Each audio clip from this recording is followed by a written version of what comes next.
Aujourd'hui, je suis ravi de vous faire découvrir l'histoire de vie de Raja. C'est une jeune fille de 22 ans qui s'éclate, notamment sur les réseaux sociaux, n'est-ce pas, hein? Sur TikTok, elle a plus de 435 000 abonnés. Elle est née avec une malformation physique. Elle s'assume, elle n'a surtout pas honte de qui elle est, elle a bien raison de ça. La persévérance, la détermination et l'audace, vous allez le voir, sont des adjectifs qui la caractérisent à 100%. Vous allez découvrir son histoire en toute intimité.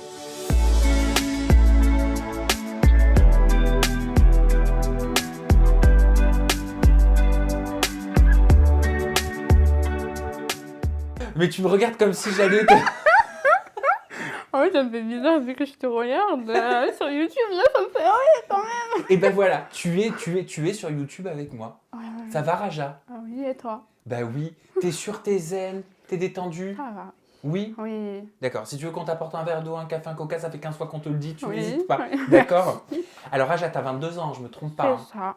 Sur TikTok, tu partages énormément tout ce que tu fais, ton quotidien. Tu le fais avec humour, tu as beaucoup d'autodérision. Tu réponds à toutes les questions, les critiques, les interrogations que tu peux avoir. Et on va parler de ton histoire et de ta maladie, mais je voulais savoir d'où te vient cette autodérision. C'est le fait de tout le temps rigoler de tout. Bah, au début, c'était pour me cacher. Parce que avant, on disait souvent que la copine moche, c'est celle qui est la plus drôle. Donc moi, j'étais partie sur ce côté-là. Du coup, je me rappelle, par exemple, en troisième, quand j'arrivais en classe, la veille, bah, j'avais appris plein de blagues pour les répéter à mes camarades en troisième pour les faire rigoler. Et du coup, bah, j'étais la copine rigolote. Pourquoi? Parce que tu avais entendu cette phrase-là, on te l'avait dite? C'était... je ne l'ai pas entendu, mais c'était un cliché qui revenait souvent au collège. Donc, j'étais drôle. On va parler du rapport à l'école juste après. Mais c'est marrant parce que je me doute que tu n'as pas eu un parcours scolaire hyper simple. Tu vas nous en parler. Et tu t'affiches spontanément sur les réseaux sociaux, sur TikTok notamment. Tu crées énormément de contenu. Donc tu te mets au regard des autres. C'est paradoxal. Et c'est très contradictoire je suis très contradictoire avec moi-même. Parce qu'il y a des jours où je vais me dire, ah, je m'assume de fou. Je vais poster. Et il y a des jours où je vais poster plus rien. Et je vais me dire, ah non, mais en fait, je peux pas. Je sais pas. Et dans quel genre de situation est-ce que tu changes comme ça d'opinion? Ça dépend de mon humeur. Voilà, je pense. Après, voilà, tout être humain, bah, des fois ça va, des fois ça va pas. Et moi, quand ça va pas, bah, je m'aime pas. Les réseaux sociaux, ça représente quoi pour toi aujourd'hui? Une parole de plus. J'en suis une parmi beaucoup. Et surtout, c'est une parole qui a une importance. Et surtout, c'est la mienne, donc je la mets plus en évidence grâce aux réseaux sociaux. Ça a libéré l'écoute, les réseaux sociaux, d'après toi, ou ça a libéré la parole? Les deux. Les deux. Parce qu'en face, j'aurais jamais osé faire ou dire ce que je fais sur les réseaux. Tu pensais quand tu étais plus jeune que tu pourrais faire tout ce que tu fais aujourd'hui? Oui. D'où tu tiens ce caractère comme ça? Tout le monde le dit dans tes commentaires que tu es un exemple de détermination. C'est pas nouveau, c'est pas la première fois que tu entends ce mot. Déjà, merci. Mais enfin, comme je t'ai dit, je suis très contradictoire. Par exemple, s'il n'y aurait pas les réseaux sociaux, bah, on vient me parler dans la rue, je suis très... on va me poser une question par rapport à ma malformation, bah, je ne vais pas répondre, je vais devenir toute rouge, je vais commencer à bégayer, alors que sur les réseaux, j'ai trouvé une certaine liberté. Est-ce que c'est le fait qu'il n'y a qu'un téléphone et moi dans une pièce, donc c'est plus facile. Mais certes, je dis aux gens de s'assumer, de s'aimer, de s'accepter, mais c'est pas encore quelque chose que j'ai acquis à 100% moi-même. Que j'essaye, on va dire, de motiver. Je suis pas un modèle, je suis loin d'être un modèle, mais si certains voient en moi une personne forte, bah tant mieux. C'est grâce à ça que je serai forte demain et après-demain, etc. je rebondis sur ce que tu nous expliques. On t'arrête Mhm. dans la rue? On te pose des questions dans la rue? Ouais, ça m'est déjà arrivé. Et du coup, bah, c'est très perturbant parce que les gens sont très directs aussi. C'est ah bonjour mademoiselle, qu'est-ce que vous avez au visage? Donc c'est très. Bah, moi je vais juste à un carrefour ou je vais quelque chose, enfin, je vais quelque part et on m'arrête, on me pose une question comme ça, bah du coup ça me freine. Moi, enfin, parce que pour moi, je retire. Pour moi, je suis normale. Donc moi, ça me traverserait jamais, enfin, l'esprit d'aller dans la rue et je croise, par exemple, je te croise et je te dis ah monsieur, pourquoi vous êtes blond? Enfin, voilà, je dis ah, mais qu'est-ce qu'elle veut celle-là? Donc voilà. Et comment tu te protèges de ça? Ben, on ne peut pas se protéger des gens. S'ils ont envie de dire quelque chose, ils vont te le dire. On ne se protège pas, on doit accepter. Et... Je sais pas, tu te caches, tu essaies d'esquiver, tu baisses la tête. Au début, je me cachais. C'est-à-dire, au début, ma mèche, je voulais toujours qu'elle soit bien camouflée, mettre une longue écharpe.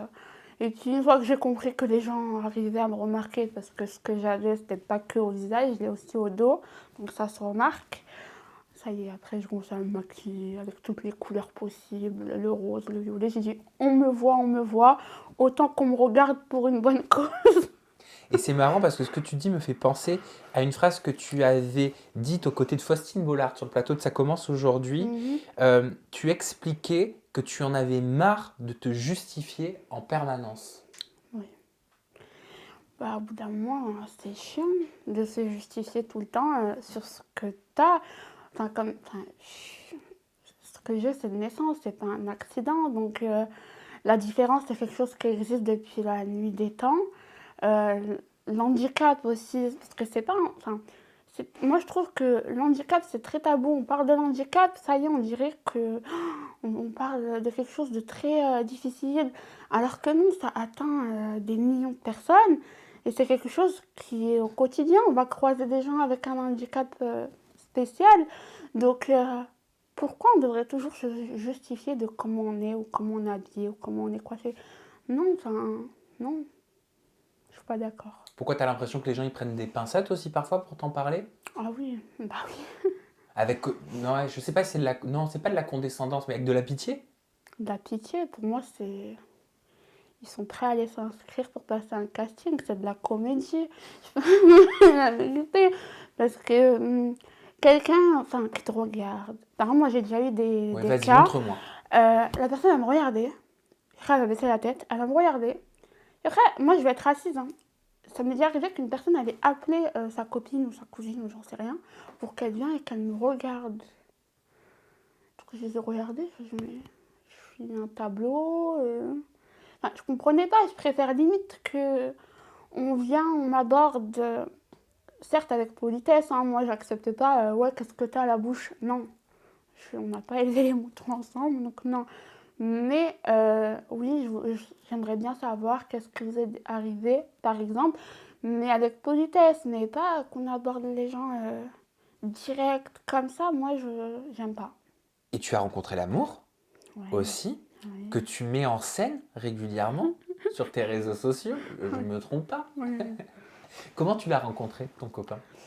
Je l'ai rencontré bah, sur Facebook. Tu vois, comme quoi les réseaux sociaux, ça apporte aussi des bonnes choses. Bien sûr. Donc, j'ai rencontré sur Facebook. On était dans un groupe en commun sur Messenger. Et petit à petit, on a échangé. On avait beaucoup de points en commun. Et les choses ont fait qu'on s'est mis ensemble. Mhm. Est-ce qu'il a fallu que tu te justifies aussi auprès de ton copain? Non, portrait de vie. Il m'avait jamais posé la question de ce que j'avais ou pourquoi j'avais ça. Après, je pense, comme tout le monde, il m'a demandé une fois. Mais une fois que ça y est, il n'a pas cherché à rentrer dans les détails. Mhm. Et puis après, ça y est, on est passé à autre chose. Et à ce moment-là, on était encore que des amis. Donc, Ah, donc vous étiez amis avant d'être en couple. ah oui, oui. Depuis combien de temps? On était amis, ça faisait 4 mois qu'on était amis. Ouais. Et là, vous êtes en couple depuis combien de temps? 1 an et 5 mois. Oh, ben ça commence à faire. Mm. Et t'as jamais eu d'appréhension quand tu rencontrais quelqu'un, même avant lui? On a tous Tu sais, le truc de est-ce que je vais lui plaire? Mm, mm, mm. Est-ce qu'il va m'apprécier? Est-ce qu'il va m'aimer? Ouais. Tout le monde a ça, hein. Bah, c'est la vérité, oui, bah oui, je l'avais, et surtout que, je te dis la vérité, moi, ça a toujours été dans ma tête, personne ne pourra jamais m'aimer, ça a toujours été ça dans ma tête. Tu pensais ça? Oui. Avant? Il y a longtemps? Il y a longtemps. C'est fini maintenant. Oui. Et avant lui, t'avais eu des petits copains?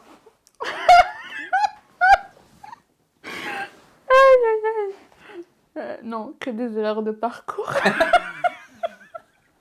Bah, c'est souvent le cas avant de tomber sur le bon. C'est ça. Normalement. Pourquoi des erreurs de parcours? Bah, parce que les choses ont fait que c'était des erreurs. Ça n'a pas marché. Oui, tout simplement. J'aimerais te montrer une photo. Ok. Et je vais te demander de réagir à cette photo. Tu vas me dire ce que tu vois sur cette photo et les souvenirs que ça t'évoque.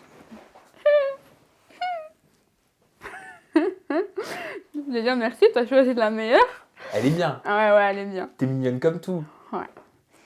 Bah déjà,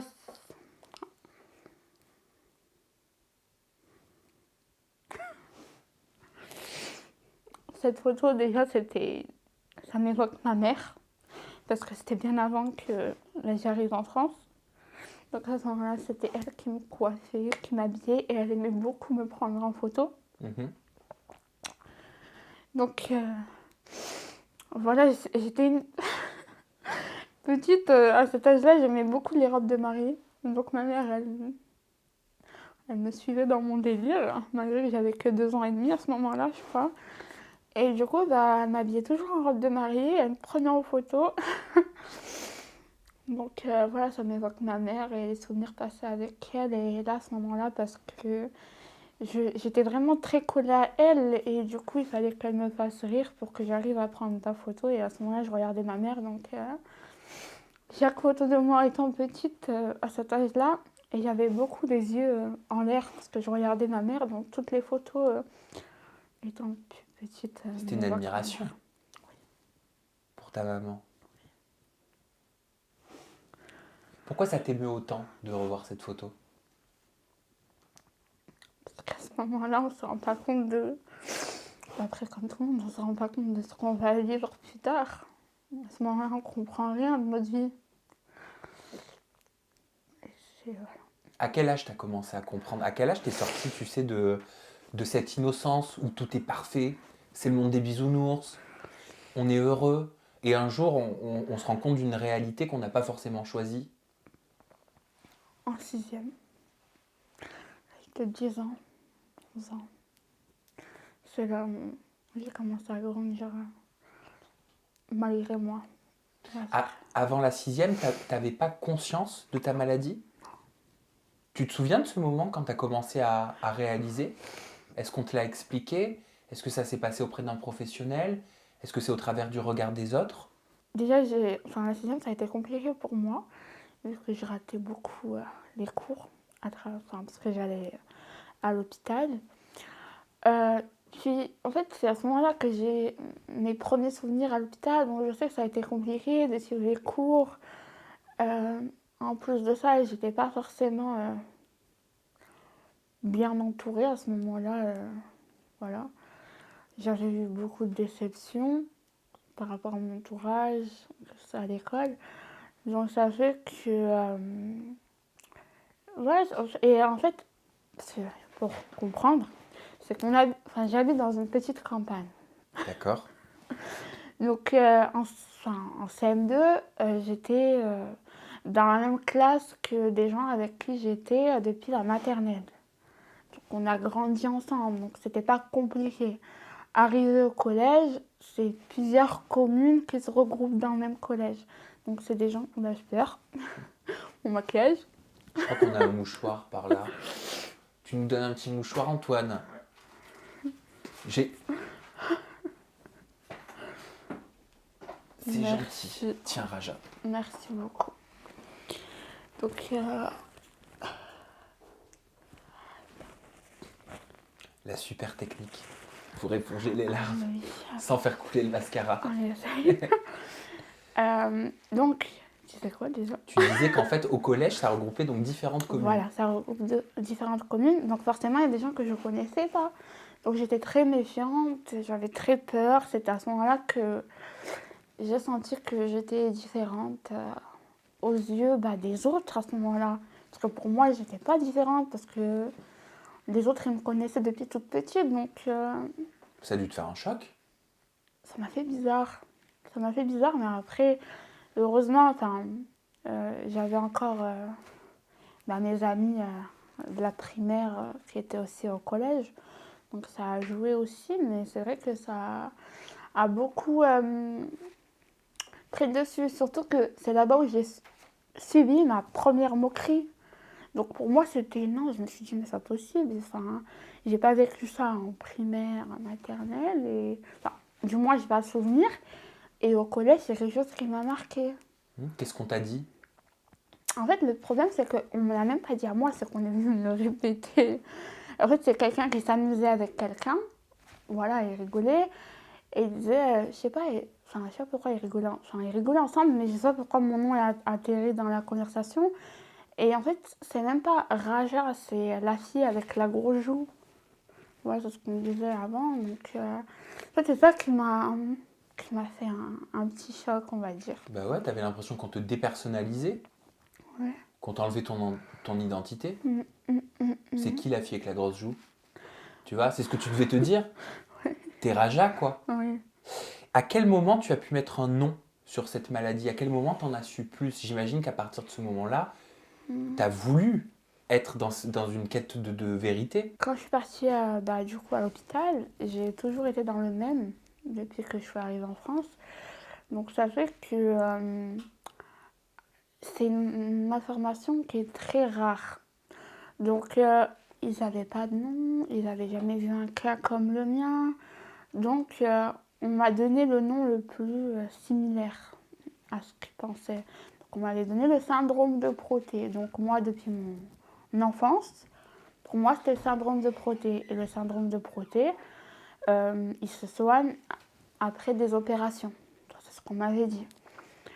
Sauf qu'on m'avait dit qu'une femme, ça arrête de grandir à 22 ans. Donc à 22 ans, tu seras plus stable pour qu'on t'opère. Et les choses ont fait que j'ai pas du tout le syndrome de Proté. Et ça, tu l'as su quand tu n'avais pas le syndrome de Proté? Et en fait, c'est là où je me dis que c'est pas... J'étais inconsciente quand je le disais, mais c'est là où je me dis qu'il y a une petite étoile qui veille sur moi. C'est que je disais toujours à mes copines, ouais, quand j'aurai 22 ans, je vais me faire opérer, ça y est, j'aurai le remède. Et finalement, le remède, je l'ai trouvé à 22 ans, mais c'est pas du tout une opération, et c'est pas du tout le syndrome de Proté. Donc au final, j'étais exacte sur les faits qu'à 22 ans, j'allais trouver la solution, mais ça n'avait rien à voir avec ce que j'imaginais au début. Alors, on va commencer. Moi, j'y vois j'ai besoin de deux informations. Là. La première, c'est si c'est pas le syndrome de Proté, donc que tu as cru quasiment toute ta vie jusqu'à aujourd'hui, qu'est-ce que c'est? Et j'ai d'autres questions qui vont découler. Et le second point, c'est quoi cette recette miracle que tu as découvert, même si c'est pas le syndrome de Proté? Alors déjà, c'est pas le syndrome de Proté, c'est le PIK3CA. PIK3CA, d'accord. Voilà. C'est une sorte de tumeur non cancéreuse, j'arrive jamais à le dire. Et en fait, si tu veux, tout le monde a le PIK3CA dans son corps. Ouais. Sauf que, si tu veux, c'est comme une sorte de rond. Et au milieu du rond, il y a un autre cercle. D'accord. Et il y a des petits dominos. Il y en a 3. Et celui qui est au tout début, c'est le PIK3CA. Et celui-là, en fait, quand il y a des cellules, pour nous faire grandir et grossir, les cellules donnent l'information à ces cercles. Sauf que le PIK3CA, tout le monde l'a dans son corps, et une fois que les cercles vibrent, et les dominos ils tombent. Du coup, ça fait qu'on grandit et on grossit. Sauf que moi, mon PIK3CA, il est têtu. Il en fait qu'à sa tête. Et du coup, mon cercle ne le contrôle pas. Il se contrôle lui-même. Donc, il décide dans des parties, des endroits du corps où il va décider de plus agrandir et plus grossir des parties que d'autres. Et jusqu'à quel âge t'as cru que c'était le syndrome de Proté avant d'avoir le vrai discours médical? Et bah, jusqu'à 22 ans, Ah, donc c'est très récent. oui. Ok, alors la question va peut-être pas paraître bête, mais à partir du moment où on te dit que ce que tu as toujours cru n'est pas le cas, n'est pas la réalité, est-ce que ça fait un choc? Bah, ça fait un choc parce que j'ai attendu toute ma vie, les 22 ans, pour me faire opérer. Et au final, on me dit non, c'est pas une opération et c'est pas ça ce que tu avais. Donc je me suis dit, oh, j'ai fait 16 opérations pour rien. Et dans le vide, et en plus des opérations lourdes. Attends, Et parce que tu as fait 16 opérations, c'est ça? oui. Depuis quel âge?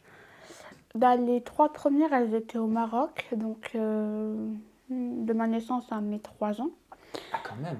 Et puis après, ça a commencé à partir de 11 ans, jusqu'à 19 ans. D'accord. Et ces opérations, elles étaient dans le cadre du syndrome de Proté. Oui. C'est-à-dire, j'en ai eu dans le dos, dans la jambe, au visage, Et elles consistent en quoi, ces opérations? à diminuer la graisse, parce qu'en fait, c'est de la graisse en trop. D'accord. Et ça a marché? Jamais. Ça a diminué un petit peu au niveau du visage. Voilà, pour pas mentir, ça a diminué un tout petit peu, mais un tout petit peu. Après, je reste positive, c'est déjà bien. Ok. Et Mm, l'objectif, c'est c'était donc de faire ces opérations pour diminuer la graisse Mm. et à l'âge de 22 ans, faire la fameuse opération une fois que la croissance s'arrête. Après, on m'avait dit d'autres opérations, pas qu'une seule. Hein. Ah, il n'y en Il avait pas m'avait qu'une pour les pas 22 ans. qu'une. Et tu savais ce que tu devais faire à 22 ans, ça consistait en quoi? Bah, on m'avait juste dit que la femme arrête de grandir à 22 ans. Donc pour moi, à 22 ans, ça y est, j'allais arrêter de. Enfin, que mon syndrome allait arrêter de grandir Oui, et il allait que s'endormir, être quoi, le stable, syndrome. quoi. Mais pas du tout. Et surtout que ça a eu des conséquences. Ouais. Des conséquences. En fait, c'est là où c'est bizarre parce que l'hôpital où j'étais dès le départ ne pouvait plus s'occuper de moi. Donc on m'a envoyé dans un autre hôpital qui m'a envoyé dans un autre hôpital. C'est souvent comme ça. Ouais. Et en fait, c'est bizarre parce que quand t'as pas de réponse, mais qu'on t'envoie de médecin en médecin, t'as l'impression d'être tu sais, l'objet qu'on est en train de balancer de droite à gauche. Ah bah oui. Et moi, ça me mangeait de l'intérieur. Et il a fallu que je tombe sur un médecin qui a été clair avec moi. En fait, j'avais fait des radios depuis longtemps. Et j'étais même pas au courant parce que c'est des radios que mon médecin précédent m'avait fait faire. Donc, il aurait pu me dire ce qu'il y avait dans ces radios. Et j'ai attendu 1 an et demi avec l'autre médecin pour qu'il me dise qu'en fait, mes organes étaient tous d'un seul côté. Enfin, du coup, mon rein gauche, il est aussi à droite.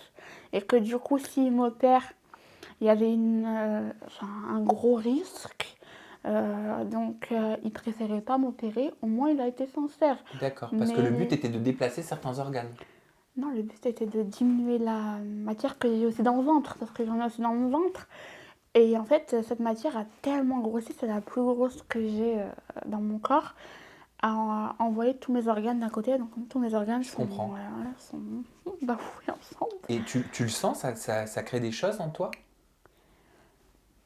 Bah, la vérité, je ressens juste la fatigue et j'ai mal au dos, mais sinon, je ressens pas forcément. Ça me perturbe pas tant que ça. Parce que ce pic 3CA, donc il s'est manifesté au niveau du visage. Je t'ai entendu dire vers le début de l'interview au niveau du dos. Ouais. Je savais pas. Pourtant, ça se voit. Ah bah, j'ai rien vu. Ah. Et au niveau du ventre. Oui. Et j'ai rien vu non plus. Et au niveau du pied. Et au niveau du pied. C'est D'accord. ça. Et est-ce que c'est douloureux? Bah, le visage, non. Les pieds, non. Le dos, bah, c'est fatigant, du coup. Ça me fait une sorte de scoliose. Mais au ventre, bah, c'était juste gênant pour s'habiller. Mais sinon, c'est pas douloureux. Et comment tu l'as pris alors cette nouvelle quand même qui est tombée après 22 ans? Et du coup, bah, ce médecin-là m'a dit, je ne vais pas t'opérer, mais je vais t'envoyer chez un autre médecin. Et lui, il fait des recherches dans des maladies rares. Et finalement, j'ai été baladée de hôpital à hôpital. Et il a fallu qu'il me renvoie dans mon premier hôpital, là où tout a commencé. Et en fait, dans cet hôpital-là, il y avait la personne qui allait me sauver. Te sauver de quelle façon? Bah, me sauver, c'est... voilà, je suis arrivée, déjà, il était très... voilà, il m'a vu, il m'a dit, ah, t'as le type 3CA. Avant même qu'on commence les analyses et tout ça. Il m'a dit, t'as le pic 3CA. Et il m'a pris en photo.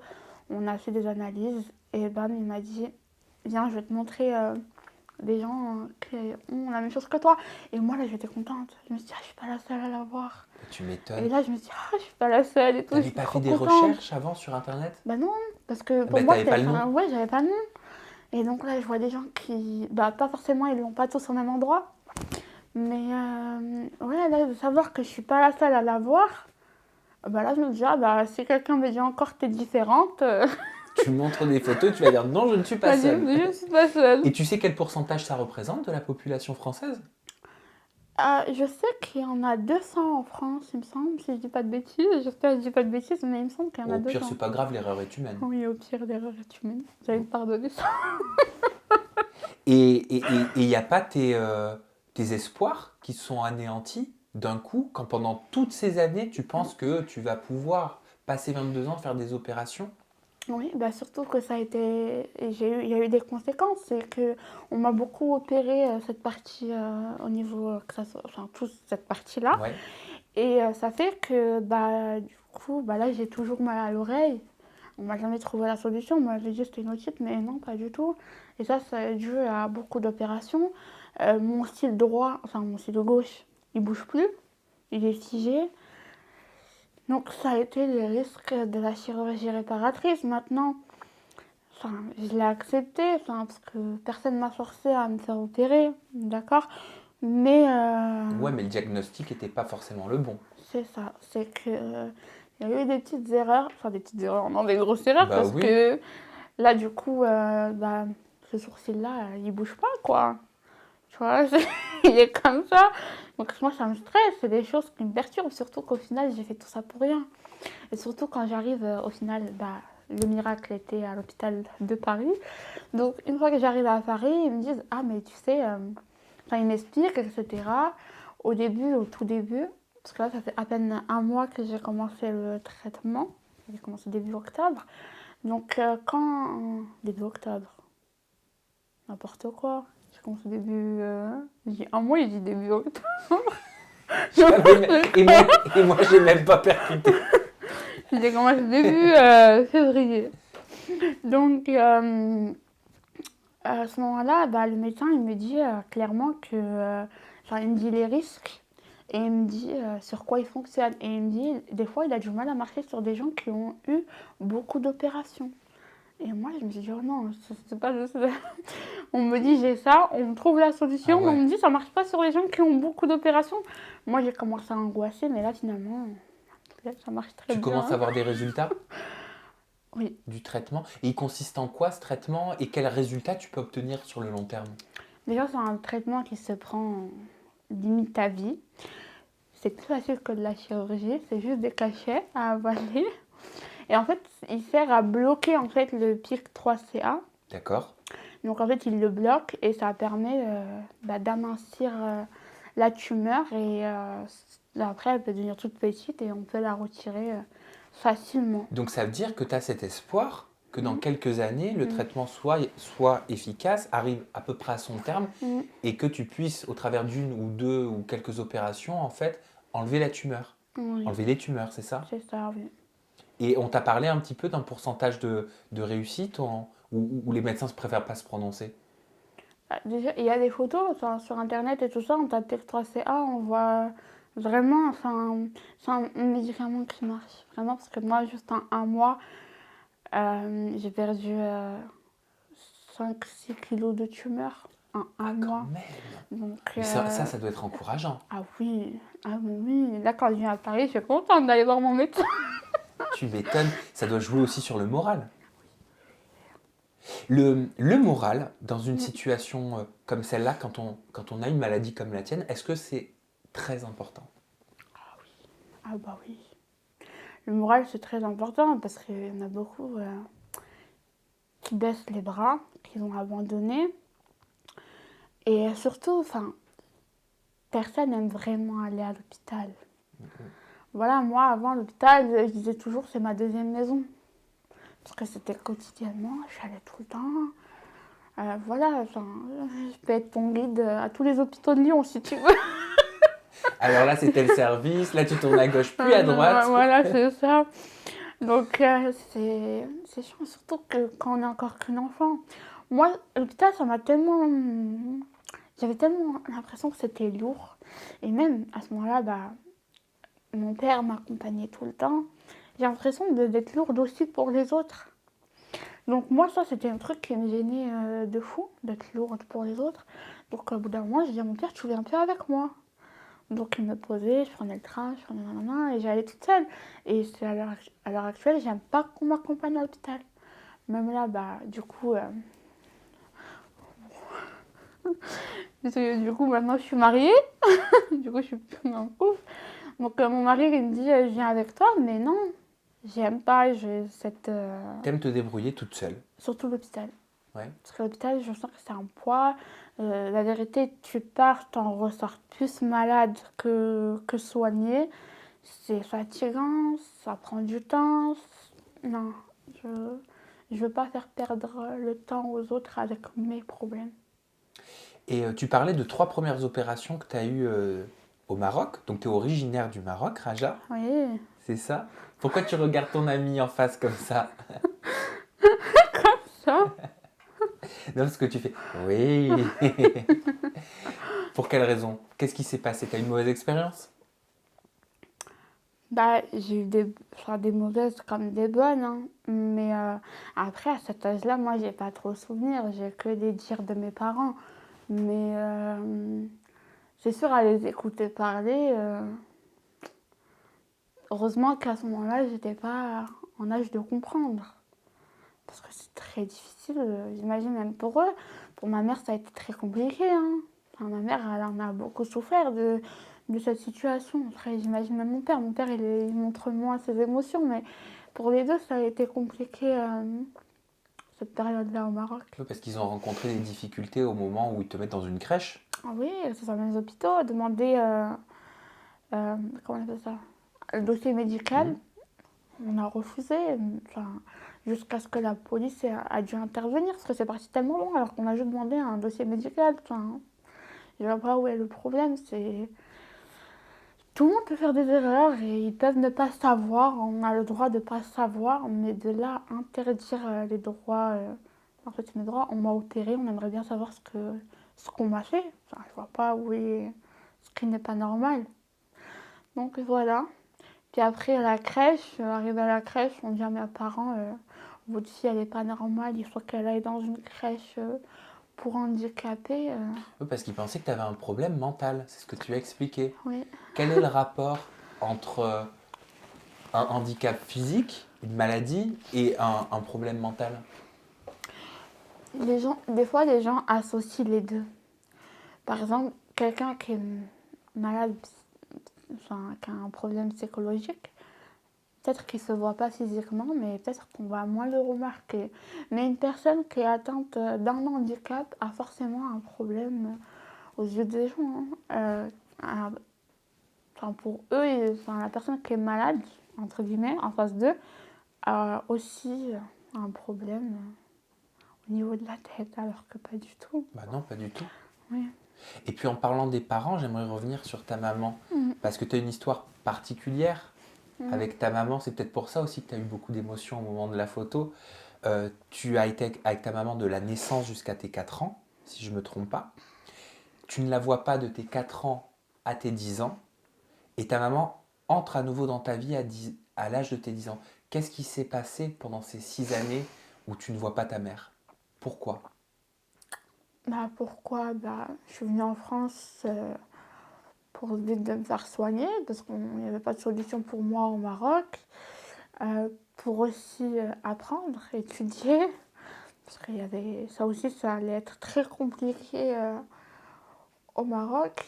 Donc à ce moment-là, bah, du coup, il n'y a que mon père qui est originaire de France, donc ma mère n'a pas enfin, de type de séjour, n'a pas de quoi venir en France, ni elle ni mon grand frère. Donc ça fait qu'ils étaient obligés de rester, eux, au Maroc, le temps que... Parce que mon père a fait les démarches que pour moi. Et du coup, une fois arrivés, on pensait que ça allait prendre juste 1 an ou 2 ans et qu'après j'allais repartir au Maroc. Mais ça a été plus long que ça, donc... 6 ans? C'est long, 6 ans. Tu les as sentis passer? Tu l'as pas revue du tout, ta mère, pendant ces 6 ans? Pas du tout.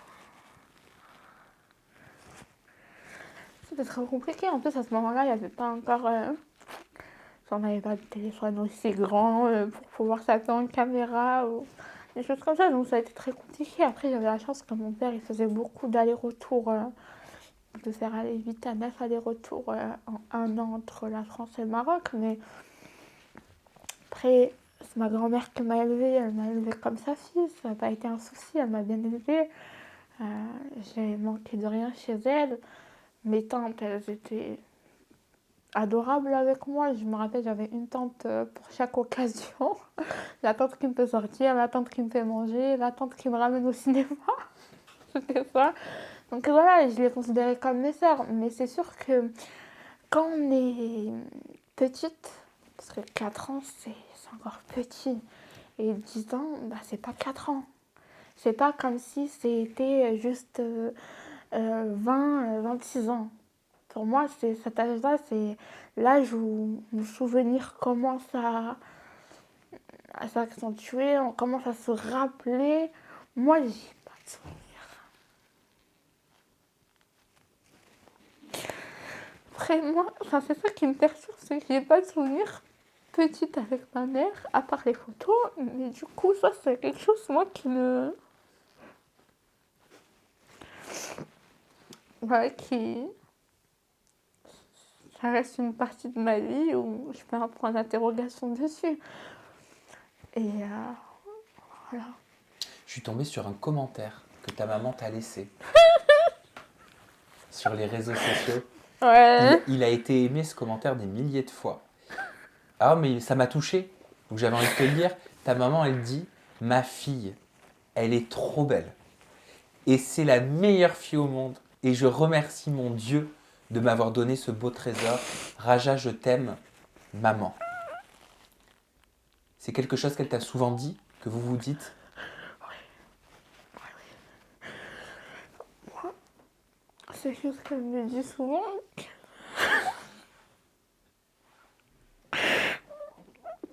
Excuse-moi. Oh bah, y a pas de souci, hein.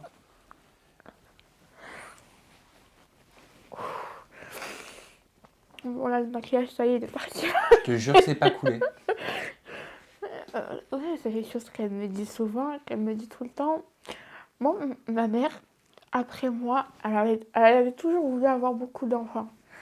Mais après moi, son seul souhait, c'était d'avoir que des garçons. Pour que je reste la seule fille, que je reste son seul trésor, comme elle dit.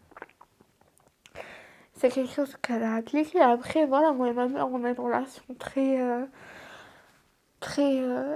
Fusionnel. très fusionnelle, très mère-fille. Des fois, on va s'embrouiller, des fois, on va s'aimer, mais pas comme tout le monde, quoi. Mais c'est sûr que ma mère, elle a toujours été beaucoup présente dans ma vie et on ne peut jamais rattraper le temps perdu, le temps qui est passé, mais on peut toujours essayer de faire des nouveaux souvenirs. Donc, c'est ce qu'on essaye de créer chaque jour et j'ai de la chance que à l'heure actuelle, même si je me suis mariée, j'habite à côté de ma mère, donc je pourrais la voir tout le temps. Donc bon, ça va. Donc même si 6 ans est passé sans qu'on soit à côté réellement ensemble, on pourra toujours être ensemble à l'avenir. Tu veux avoir des enfants? Oui, plus tard, oui. Oui. Ouais. C'est quelque chose, ta maladie, qui peut être héréditaire? Tu t'es renseigné là-dessus ou ça n'a rien à voir? Alors en fait, c'est pas héréditaire à 99%, mais il faut savoir que tout le monde est à 99%. Ok. Donc normalement, c'est pas parce que moi j'ai des mes enfants. Donc t'as pas de stress à avoir, quoi. Non. Par Et rapport à après, ça. c'était pas du tout génétique parce que après moi, j'ai eu des petits frères et ils ont pas du tout ce que j'ai. Donc Ça doit te rassurer. oui, Et tu rêves d'être comédienne? ouais. Après, je pleure beaucoup, hein. J'ai du talent, hein. Je vous jure, hein. Mais non, là, c'est sincère. Oui, mais il faut me parler de ma mère pour que je pleure, moi. C'est très... waouh. Pourquoi comédienne? Depuis quand tu rêves d'art dramatique? J'ai des vidéos cachées dans mon téléphone, etc., où je me prends vraiment pour une comédienne. Par exemple, surtout, j'étais beaucoup dans l'humour. Et par exemple, je regarde beaucoup des gens qui font des sketchs. Il y a des sketchs que je connais par cœur, que je pourrais les refaire. En fait, c'est surtout l'humour, moi. C'est vraiment la comédie, mais humoristique. Je sais pas pourquoi, faire rigoler, ça me fait rire, c'est ma passion. Mais tu vas te lancer quand? Bah, tu t'es déjà lancé sur TikTok. Mais là, en mode Ouais, mais sketch, one TikTok, je woman fais show. pas rire. Sur TikTok, c'est plus sur Oh, les tu TikTok. plaisantes, tu fais tout sur TikTok. Oui, je fais tout. Peut-être un jour, hein, qui sait. C'est ça le rêve ultime? C'est pas le rêve ultime. Le rêve ultime, c'est d'arrêter à l'hôpital. Ah Ça bah oui, serait c'est pas déjà mal. bien. Et après, je rêve juste d'avoir une vie paisible, normale. Et c'est tout. Et bah, c'est tout ce que je te souhaite. Ah bah, merci Pour beaucoup. l'avenir, Raja. Mais tu vois, ça s'est bien passé. Oui, Hein? oui. Tu stressais là au début, Grave. tu me disais je stresse. Ouais. Et bah, je suis content que ça se soit bien passé. En Mhm. tout cas, j'ai passé un très bon moment en ta compagnie, Ah bah, Raja. moi aussi. Et je connais ma communauté, je suis sûr que eux aussi. Ah Donc, bah, juste... vous n'hésitez pas à nous dire ce que vous avez pensé de cette interview très intime en compagnie de Raja. Vous pouvez aller la suivre, filer illico presto Ouais. sur ses réseaux sociaux. Vous cliquez sur le bouton s'abonner. Son compte Instagram, c'est Raja-MKD. Son compte TikTok, c'est Raja-MKD. Et enfin, son compte YouTube, c'est Raja MKD. T'as fait simple, c'est cool. Ouais, ça. Je peux pas faire d'erreur comme ça. Ouais. C'est trop bien. Merci Raja, Merci à à toi. vous pour votre fidélité. Et vous le savez, je le répète à la fin de chaque interview, on reste positif parce que c'est la seule façon qui nous permet d'avancer dans la vie. À très bientôt. Bye bye.